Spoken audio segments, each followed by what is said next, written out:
Hey everybody, this is the Sliders Review, and I'm here today to talk to you about Dairy Girls, Season 3, Episode 7, The Agreement.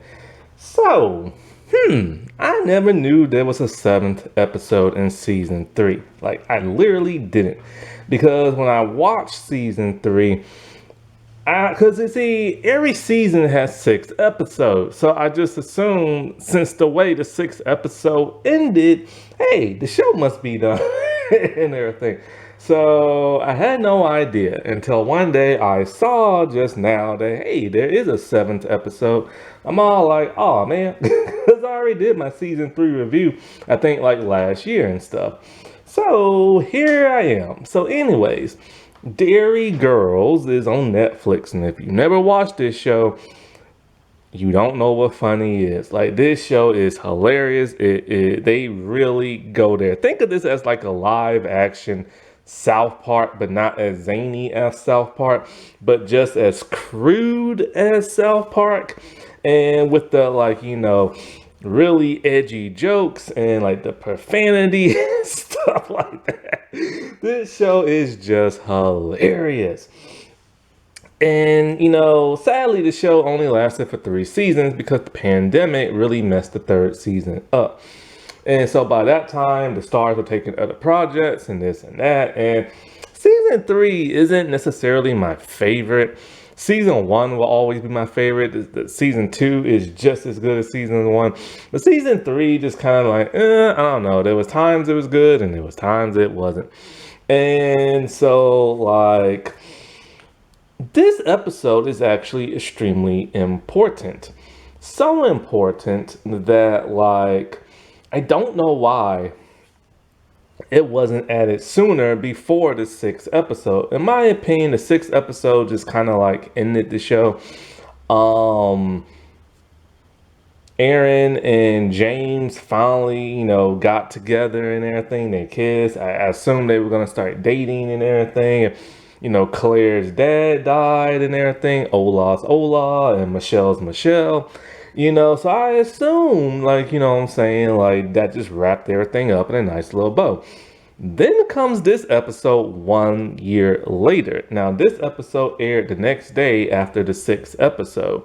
And this episode takes place just 1 year later in 1998.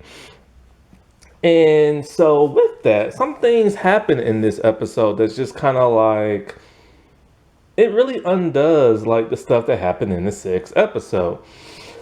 And it's just kind of like, but then there's an important feature in this episode that's highly important to kind of not necessarily what the show is about, but like a background theme that just pops in and out of the show. That background theme is the Troubles. I've talked about this before. It was an ongoing thing between Northern Ireland and England and stuff, where it was like all these like bombings and attackings and and killings and stuff like that. And when you watch this show, especially in the 1st episode, you see these group of teenage girls and James just being teenagers, living the life. Like, they're good kids, but they have some like deviousness to them and stuff like that. They always end up getting in trouble, even when they don't even try. But then in the background, you always see these soldiers and everything, and with their machine guns, and it's like they be asking for like ID, and won't let some people cross the borders and stuff like this, and they have checkoff points, and it's kind of like what the heck is going on? And that's because I'm not from Ireland or Europe or England, nothing like that. I'm an American, so it was really confusing and stuff. And the creator, Lisa McGee, she says, people just assume this is like, just like your wacky, like sitcom-y type teen drama type thing. But then in the background, they'll see like soldiers and everything and be wondering what the heck is going on and stuff. So there's always a double meaning to like, this show. And Lisa McGee grew up in the 90s as a teenager, and she went through this stuff. Her hanging out with her friends, and then there'd be soldiers in the background and stuff, because they was going through a very terrible time. And it lasted for a very, very, very, very long time and stuff. And just like I said in season 2, yes, Bill Clinton really did go to Derry, Ireland and everything. And it was like this huge event. Part of that conclusion concludes in this episode. And so, like, the agreement is something really, really huge. I'll get into that a little bit later. So first, what the plot of this episode? Well, first, I was surprised that Ola is like so front and center in the first couple episodes. She's getting her voter's card because our Derry girls and James are now 18 years old. And they're about to graduate, like, their little Catholic boarding girl school type thing, which James is the only guy who goes there. Lucky dude. An all girls school, man. So anyway, they're all about to graduate, and we see Ola just being Ola. She's dancing around, she's doing the Irish jig with a group of random girls. She got her voter's card, she's smiling all goofy, she's just doing her thing. And we see Aaron reading like books like Shakespeare and Hamlet and stuff like that. Apparently what happened after Claire's dad died, her family or her mom moved to like a different city and everything. So we don't see Claire that much in this episode. And when we do see her, she's always on the phone, a little hamburger phone of all things. And so this probably is because the actress was starring in Bridgerton around this time, I believe. And so she wasn't really there a lot. And cause like I said, they was doing like other projects around this time. Like the actress who plays Erin, she was in the Flash movie. Wasn't in the Flash movie all that much. I wonder if she was in it more, but of course Ezra Miller had to be Ezra Miller and everything. And yes, I finally saw the Flash movie. And I love that line. She's like, I'm Batman. And stuff. But anyway, so like, and we see James, he's looking through like video footage or pictures of like his friends, and Michelle is working with that one dude who's always yelling at kids.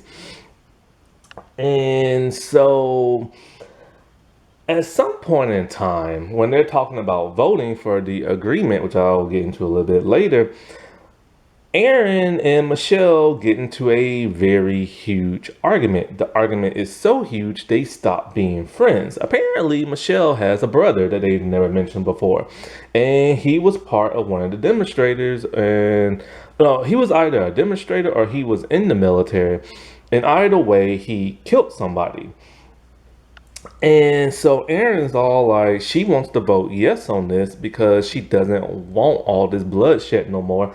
And, she just wants peace and all this other stuff. And Michelle's just kind of like, my brother's like, he's not a bad person. And, and what happened, and, stuff like that. And so they have a huge argument because of that. And because James is Michelle's cousin, he has to go with her and everything. He lives with her and he has to take her side and everything as family. So now it's kind of like, well, what was the point in him and her getting together a year ago? Him and Aaron and kissing and stuff, because there's no indication that those two are dating 1 year later and stuff. So it's just kind of odd. So the characters all kind of like separated from each other and stuff. So it feels like a very odd episode because they're not always in the same like scenes together. As for the parents, Aaron's mom is ecstatic over finally getting a microwave. She's microwaving everything. As we all did in the 90s. Her dad is pissed because there's some guy living with him and he wants him out. And as for Olaf's mom, she's still kooky, and Grandpa Joe is still just Grandpa Joe and everything. And so the Derry girls want to throw like a party because it's technically Ola's 18th birthday. They combine Aaron and Ola's birthday because like they just treat Aaron like crap. But there's a problem. Jenny is having her birthday. Well, not her birthday party, but like her party on the same day as their birthday party. So of course everybody from school wants to go to like Jenny's party and everything. And so Um, during this time, Sister, oh, I forgot the nun lady's name, the mean one. Well, she's still funny and mean as always, and she's no longer using a cane because the actress in real life has some problems with her legs. Anyway, she's about to get fired because, I think the bishop just decided, it's time for her to move on and this and that. And we actually see something I was not expecting to see with her. She does not want to leave whatsoever. She wants to stay there. And it's weird because every episode she acts like she can't stand that school, she can't stand the students, she can't stand other religious figures. So you would think this would be happy for her. But no, she's upset, she's drinking whiskey, and she talks to that one guy with like the ponytail who all the girls fan over. And he's all like, this is it, like you have to go and everything. But then she talked to the bishop, and I think she was able to keep her job and everything because she told him, she's not going and stuff.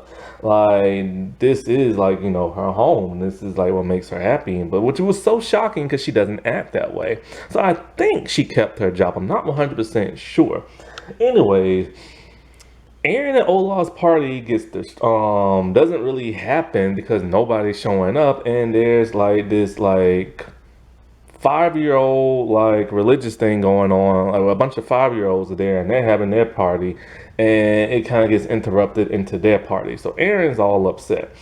So her and Michelle still are not talking to one another. But then she gets a little irritated because it turns out that, she goes to Jenny's party and she sees James and she sees Ola there.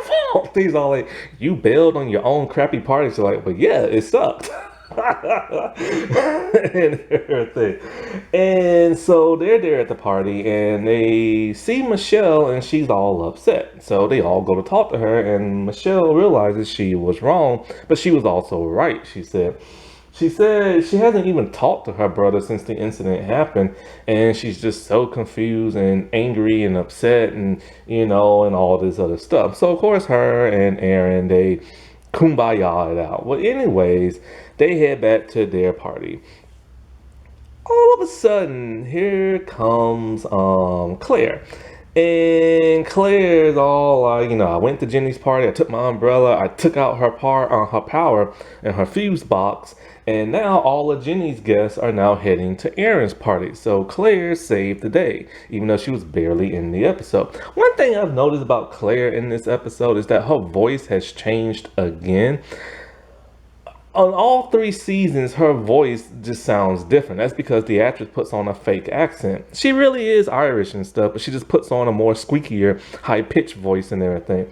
And she started sounding a little bit like Aaron. Anyways, so the day is saved, and now it's time for them to vote. And they all vote. Well, we know Aaron voted yes, and some of her family members voted yes. So what is this agreement thing? Well, apparently, it's the Good Friday Agreement. What year was that? It was 1972. And there was a massacre known as Bloody Sunday. And apparently what it was is that like 13 people died and 15 were injured when the APR just uploaded on a bunch of civil rights like demonstrators and everything, killing and wounding them. Some of the people got wounded because they were trying to save other people. This was such a huge factor in the troubles that they decided, we need to come up with some type of agreement to try to like stop all this violence, or at least like slow it down or something. So in 98, this is where the Good Friday Agreement comes, and it had to be recommended and stuff. So people was deciding what do they vote on and stuff. Do they vote yes? Do they vote no? And I think one of the perks of voting yes is you get to be a dual citizen of Ireland and like England or something like that. But the turnout was a 71.12 like majority in favor of voting yes, and it was even higher in other parts of like Ireland and stuff, the something Republic or something like the Ireland Republic or something like that. There was only one political group that really was not in favor of this. I forget their name. Like I said before, it ain't my country and stuff. And so we get this huge speech from like Aaron towards like, the end and everything about like freedom and where life goes and stuff like that. So I assumed after they all voted, the episode was over. Then something happened that's kind of like a post-credit scene. Now, this post-credit scene just took me by surprise, and I wasn't expecting it. And it's slightly controversial. There are some people who don't like it, and there's some people who love it. Most of the people who don't love it people who hate it are the people who just kind of like, why was this here? And also they just don't like her because of her family and stuff. Who is this person? Well, it's none other than former first daughter, Chelsea Clinton, the daughter of former President Bill Clinton and Senator Hillary Clinton and stuff. So many years later in the actual present day, so this would have been like what, 2022 or something like that, or maybe 2023, in the present day New York. I'm all like, who is this person? Because they didn't show her face. They just show like her hair and her hand. I assumed it was one of the Derry girls grown up and moved to like America, but it's not. So a mail carrier gives Chelsea a letter, and it's all like, sorry, this, got bopped around over like, the years, and it's finally now getting to you. The letter was written into 1995. At the end of season 2 finale, where Erin and her group of friends decided to write Chelsea Clinton as kind of like a joke, talking about, hey, it'll be fun to hang out and everything. And in the letter, they're all like, you're probably awkward and shy around guys like we are, so you can practice on James. And they talking about how they love her hair and everything. And so it ends with her going inside her apartment building. Now, why is this significant and everything to the plot of the story? Because many people think it's not, but it actually is. One, it ties up that whole letter they wrote at the end of season 2 when Bill Clinton showed up in Derry, Ireland. But in actuality, the creator, Lisa McGee, when she was a teenager back in 95 and Bill Clinton was coming to Derry, Ireland, she decided her and her friends were gonna write a letter to their real life Chelsea Clinton, talking about, hey, it would be great to hang out, and because we're both teenagers and stuff like that. I did not know that. That is really, really fascinating and everything. So this scene does have significance because, this show is about the fictional kind of life of the creator and everything. I don't know if she actually takes storylines from her actual childhood and everything, but she does incorporate the troubles into like this show with something she lived through and everything. So that is just fascinating and everything. And that was cool. She was willing to do this cameo because I'm all like, does she watch the show or something? Like, why is she here? Like, I was so confused. And so, yeah, this is now the definitive end of Derry Girls. The show has been completed. It's been canceled. You can watch it on Netflix. I don't know if it's on DVD, but if it is, you're not going to be able to get it in America. And that really sucks because I want this show on DVD so bad, like so bad and everything. And yeah, I do like the fact that like the girls, well, at least Aaron and Michelle got some character development because they fought. Like they haven't fought. No, actually it was Aaron and Claire. They fought because Claire came out the closet and Aaron didn't like that at first. And so, yeah, remember this was the 90s and stuff. And so it was really interesting that like Michelle and Aaron fought because, Michelle is the meanest one of the group, but she's never fought with like Aaron and stuff.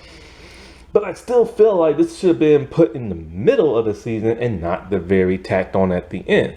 The whole James and Aaron thing just seems to be thrown out the air, window or whatever. Yeah, thrown out the air. That don't make no sense. Thrown out the window. Because now there's no indication that those two ever dated.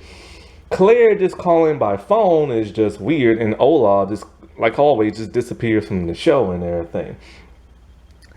Now, there's been some odd speculation that all the Derry girls and the actor who plays James are no longer friends in real life because people's all like, they don't follow each other on social media. They actually do. It's just Instagram is stupid. You know how you go to like a person's page and it has like that little section where it's all like followed by this person? Well, if you look at all their pages and you like actually go to their page, it doesn't show none of them are following each other. But if you click that link, then it will show everybody you're following that follows them. And all the Derry Girl cast members all follow each other. It just doesn't always pop up on Instagram. I don't know why fans speculate like this. It just to cause confusion and tension, but they're still cool.